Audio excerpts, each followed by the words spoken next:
cooking up my beans at almost 9 o'clock at night because I've lost control of my life. What? What? What? Daisy, you want to tell everyone why you're a conehead again? You watching the beans cook? Yeah. So it's been a minute. I think the last video I uploaded was my Japan haul. That was maybe at the end of January. And that was a little while ago because it's now March 21st.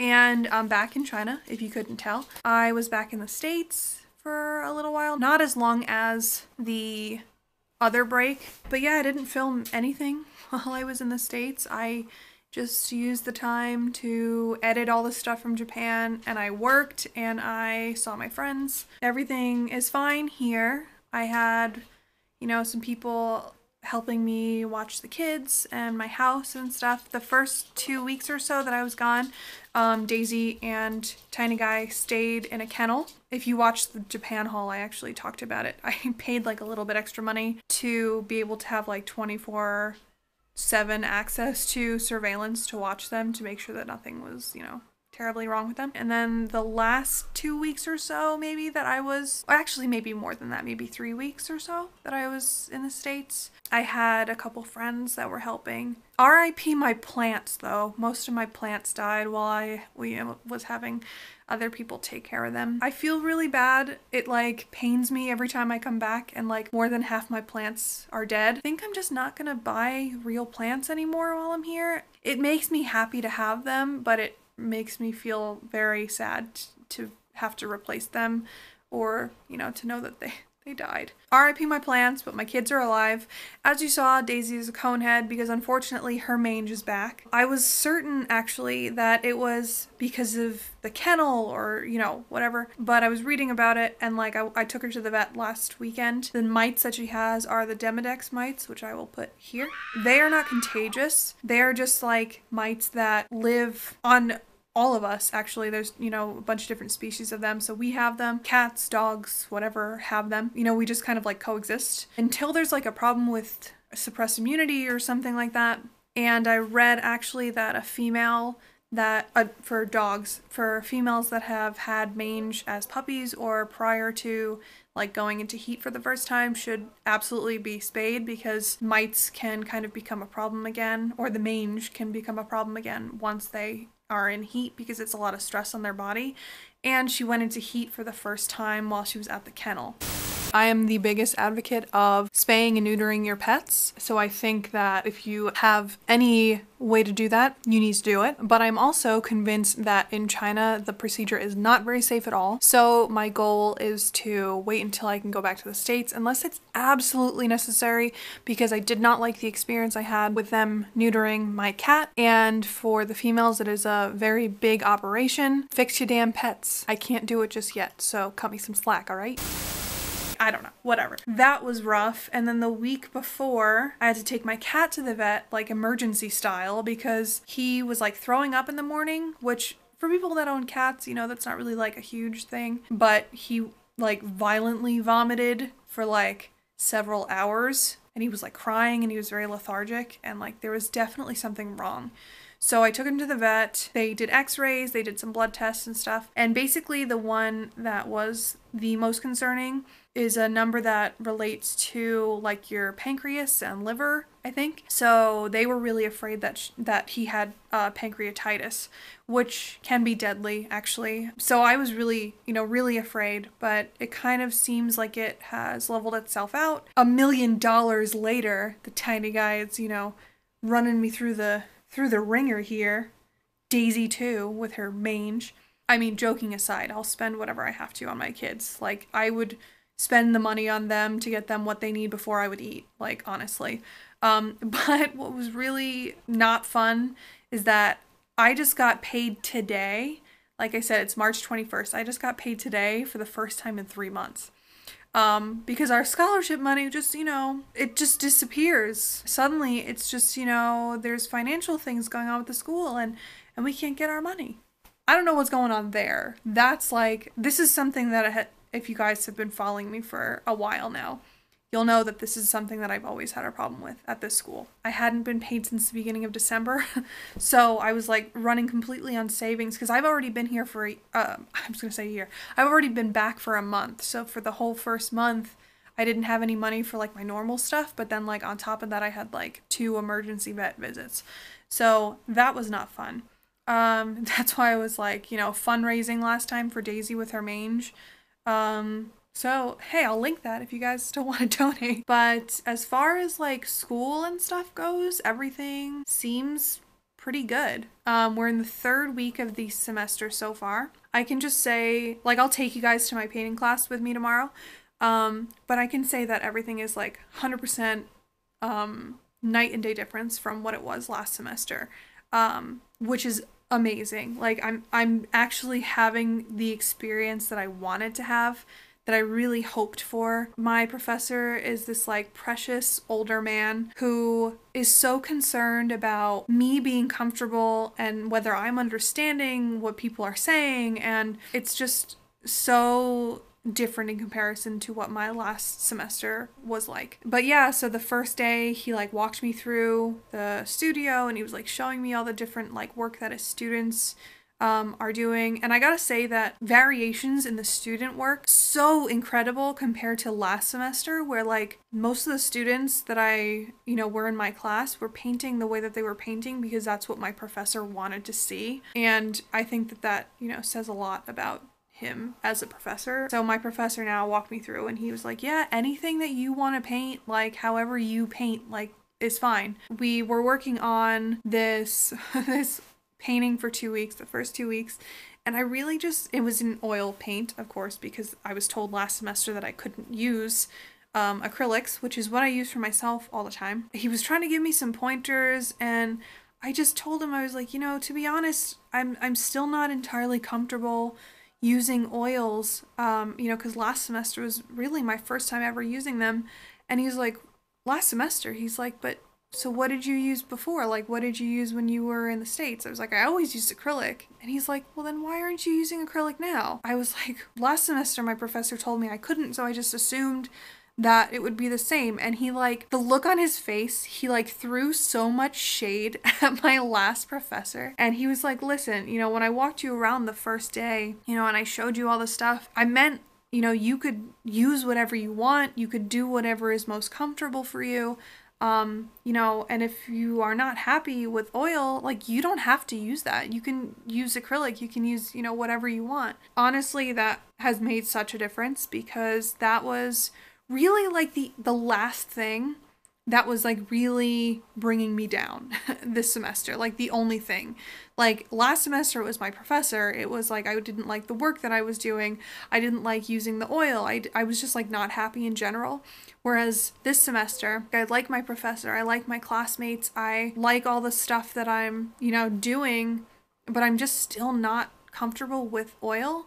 And for me, it's hard because all the people in my class have been using oil for years and years and years. So there's like a huge learning curve to this for me. And I told my professor, like looking at my painting that I did over the past 2 weeks, I was just like, if I didn't know that I painted this, I wouldn't recognize it as my own painting. Like it doesn't look like anything that I've done. Like I don't really like it. I don't, and I showed him some of my acrylic stuff on, in pictures, and he's like, wow, this is great. Like you definitely should just be using acrylic. Like if that's what you are most comfortable and that's what you have the best result, definitely use it. That's amazing, to be honest. And I'm not going to go into like all the different nuances of why I prefer acrylic over oil because you guys probably don't care.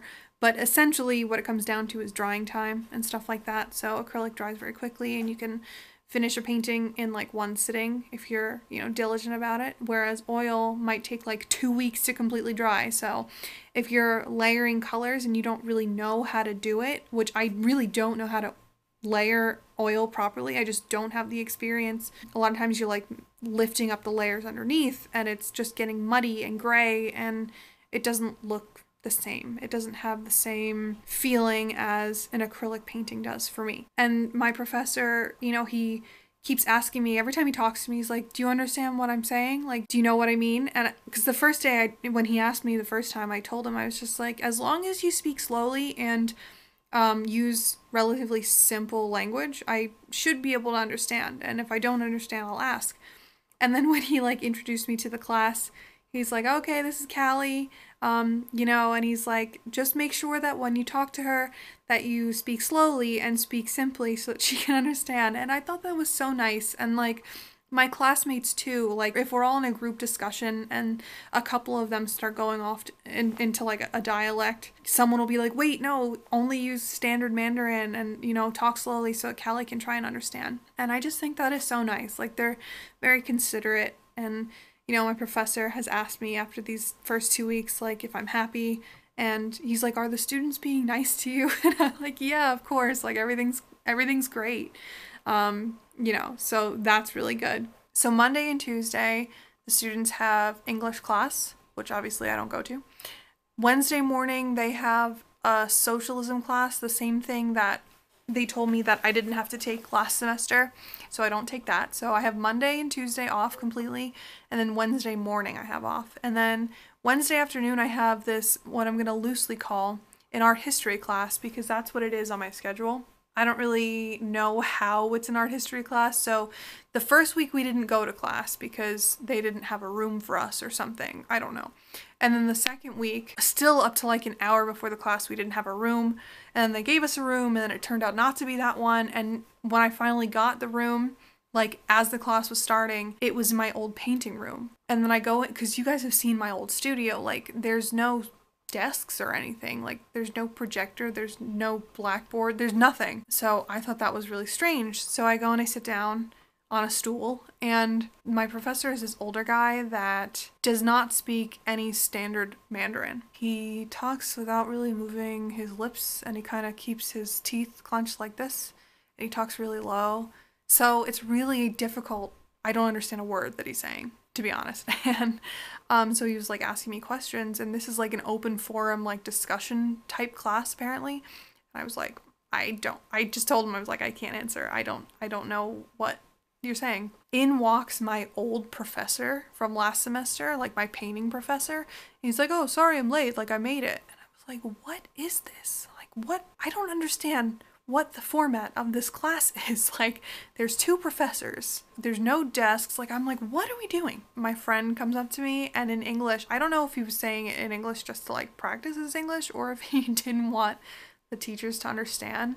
Very simply was like, he looked at me very sympathetically, and he's like, if you don't understand what's going on, you can leave, it's okay. And I was like, okay, like whatever. Which, to be fair, I was not feeling well because I actually had gotten very sick, and I was like throwing up the day and night before. So I was like literally carrying around a garbage bag with me because I was afraid I was gonna throw up all day. I asked my classmates like if there was any homework, and they were like, yeah, you have to paint a painting with an element of classical art, contemporary art, and modern art in it. So I was like, what does that mean? I was like, maybe I'm not understanding. I was like, say it again. Like, you know, they're like, no, that's exactly it. They were like, yeah, we don't really know what to do either. So I was like, did he give you any examples? You know, any like guidelines or anything? And then my friend like said something basically like a saying that I didn't know what it meant. So then he like translated it for me, and it basically on his phone it said like the sky's the limit. So I was like, okay, so there's no guidelines. So, which is nice in a way, but it's also projects that are too free are a little bit hard because there's like you have nothing to go on. So I started thinking, I was like, okay, well, I have some ideas, home decor that I want to do. And if you guys follow me on Instagram, you will have seen this already because I just posted it the other day. I had some like ideas because I want to change out some of the paintings. I'm like bored with them, you know, and since I have the capability to just paint more of them, I'm like, well, I'll just paint over the ones that I have. So I was like, how can I work in one of my ideas for like a new painting into this assignment? I knew that I wanted to do a tribute painting for Lil Peep, R.I.P. Like I knew I wanted to do like a vaporwave style aesthetic painting with Peep in it. It's like, I gotta figure this out. I painted this painting and I am just like, over the moon about this painting, if I can be honest with you. I know the lighting is weird, but I'll explain a little bit. So for the classical element, I painted, there's a photo of Peep that is kind of like very reminiscent of the Western depictions of Jesus. So I painted him that way, classical style. So that's the first one. For his halo, I did a Art Nouveau inspired kind of metallic halo here.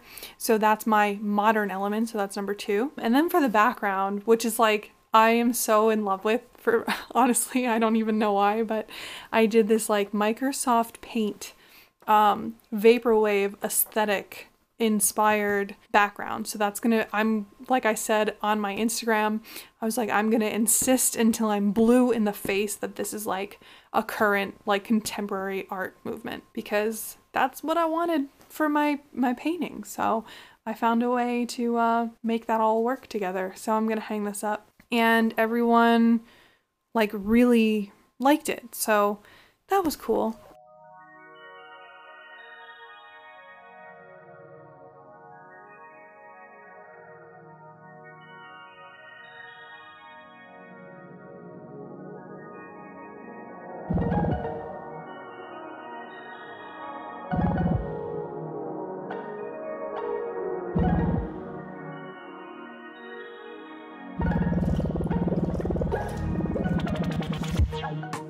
That's like my favorite thing in my whole apartment right now. So I just wanted to let you guys know, actually, something cool happened. A couple months ago was contacted by a girl named Eduarda, and she speaks Portuguese and asked if it would be okay if she subtitled my harm OCD video. Which actually might be a video that a fair amount of you guys found me through. She wanted to share it with a couple people, I guess, you know, that don't really speak English fairly well. And so we went back and forth for a while. This was like 2 months ago. And so she did all the work, and then we were like really bummed to find out that apparently for subtitle approval, you need like other people in the YouTube community to like say it's like to read it, or I don't know, whatever. Just waiting on that to happen, however it needs to be approved or whatever.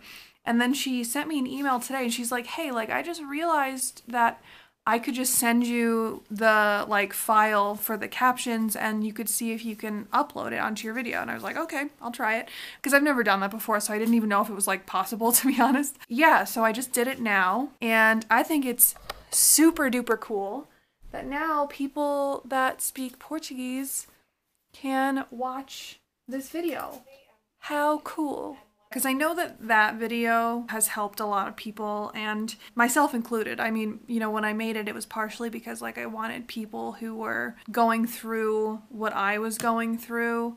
Because at this time there really wasn't, like, this is just a couple years ago, and there really wasn't a ton about harm OCD or like pure O OCD online. I mean, there were some things, but it like not nearly the resources that are like there right now.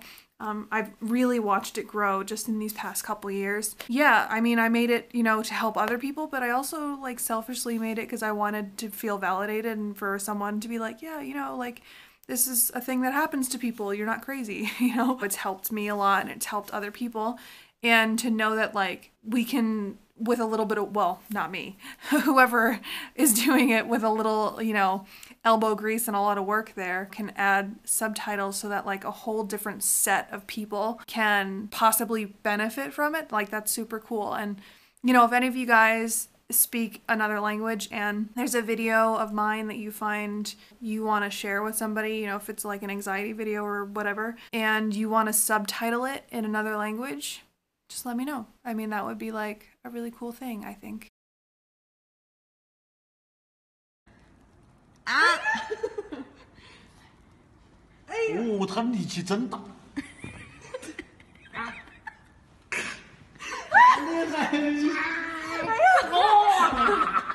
哎呀！你让我的吧。